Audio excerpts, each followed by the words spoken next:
Let's move on to talk about what do you see moving forward with BRICS, given now that it's become evident and clear, especially after the G7 meeting, which was a farce and fiasco anyway.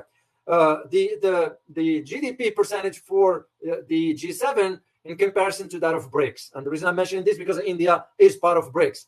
Well, I want to have your insights about the growth of BRICS. Where do you see it going? With now a handful of countries are now expressing interest to join in BRICS. Where this is going to go? Well, I continue to think that the only two countries that matter in BRICS is China and Russia.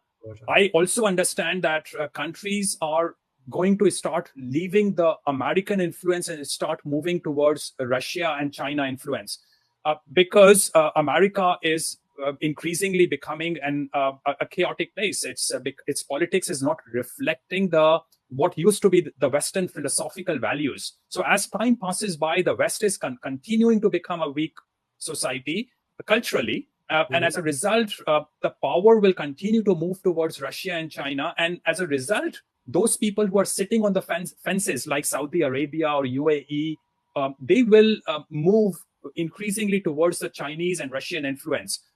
So that is where the center of BRICS to me is. When I say Indians, I also mean Pakistanis and Bangladeshis, which are pretty much the same people. It's not about their religions or politics or nationality. It's about the culture of these people. And as a result, these people, whether they are a part of BRICS or not, they are non-entities. They are nobody countries. No one cares about them. They tag along just to look important and for politicians to show off to their people and people to think that the country is doing something while half of Indians poop in the open. Wow. Let's take the first question here from Casual Walk. Question: Intel company built factories and finally started to make profit in India. Indian government will then come up with excuse to fine or confiscate their asset. Does Indian government not care about credibility? Well, firstly, there's no evidence that companies can actually make a profit in India. I have been advising companies on investing in India. I have seen tens and tens of financial accounts of international companies operating in India.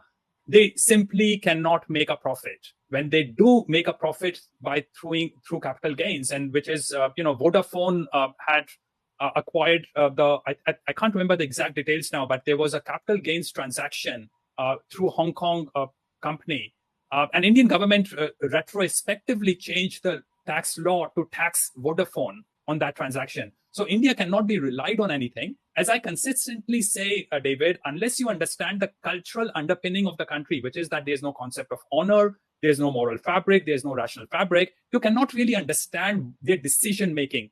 Every decision is based on the current circumstances and what is expedient to the people involved. So yes, you cannot honor anything, and they will take your money away if you ever make a profit. But the core problem is companies will not make profits in India. A rare one does. Wow. Here's a question from Freddie Mercury. Can you ask Jayant his opinion on Jaishankar? He's the foreign minister, right? Well, I would call him lipstick on the